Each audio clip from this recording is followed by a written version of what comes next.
সহিহ বুখারীর 6496 নম্বর হাদিসের বর্ণনা। এই হাদিসের মধ্যে আসছে ক্বালা রাসূলুল্লাহ সাল্লাল্লাহু আলাইহি ওয়াসাল্লাম, আল্লাহ নবী বলেন, ইদা দুগিয়াতিল আমানা ফান্তাজিরিস সাআ। আমানত যখন উঠিয়ে নেওয়া হবে, আমানত যখন উঠে যাবে, তখন তোমরা কিয়ামতের অপেক্ষা করবা। সাহাবা প্রশ্ন করলেন, কাইফা ইদাআতুহা ইয়া রাসূলুল্লাহ, আমানত উঠে যাওয়ার পদ্ধতিটা কেমন আমাদেরকে আপনি বলেন। আল্লাহ নবী বললেন, ইদা উসনিদাল আমরু ইলা গায়রি আহলিহি, অন্য বর্ণনায় ইদা উসনিদাল আমরু ইলা গায়রি আহলিহি ফান্তাজিরিস সাআ। কোন বিষয়ের দায়িত্ব যখন অযোগ্য ব্যক্তিকে দেওয়া হয়, তখন কিয়ামতের অপেক্ষা করবা। কোন বিষয়ের দায়িত্ব অযোগ্য ব্যক্তিকে যদি দেওয়া হয়, তখন কিয়ামতের অপেক্ষা করবা। এলেমের কাজ ডাক্তারের কাজ ডাক্তারের, ডাক্তারি কাজ ডাক্তারের, ডাক্তারি কাজ ডাক্তারের, ইমামতি, খতিবগিরি, বয়ান দেওয়া, কোরআন সহিহ শুদ্ধভাবে শিখানো, এটা ওই বিষয়ে যারা পারদর্শী তাদের কাজ।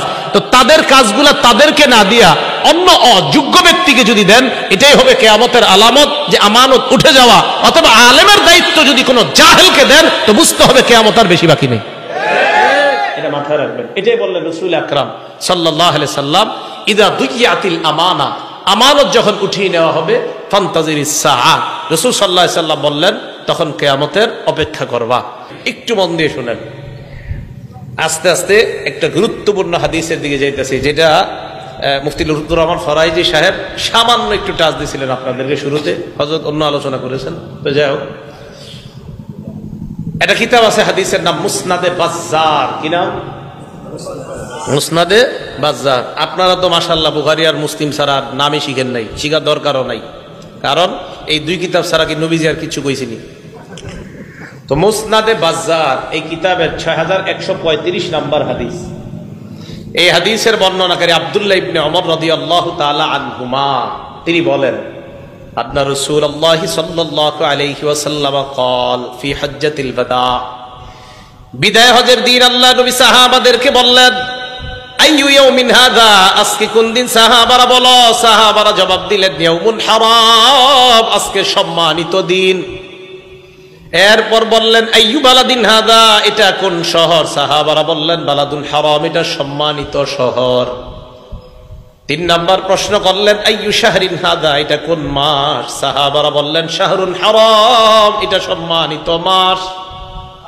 নবীজি বললেন, ফাইন্নাল্লাহা হাররামা আলাইকুম আমওয়ালাকুম ওয়া দিমাআকুম ওয়া আরাযাকুম ওয়া তাবা দিমাআকুম ওয়া আমওয়ালাকুম ওয়া আরাদাকুম কাহুরমাতি হাদাল ইয়াউমি ওয়া হাদাল বালাদি ওয়া হাদাশ শাহ।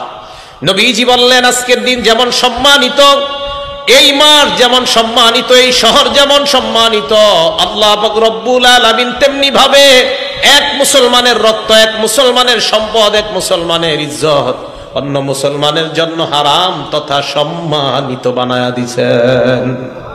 কোন মুসলমানের সম্পদ লুণ্ঠন করা যাবে না, কোন মুসলমানের রক্তপাত করা যাবে না, কোন মুসলমানের ইজ্জত অন্যায়ভাবে হরণ করা যাবে না।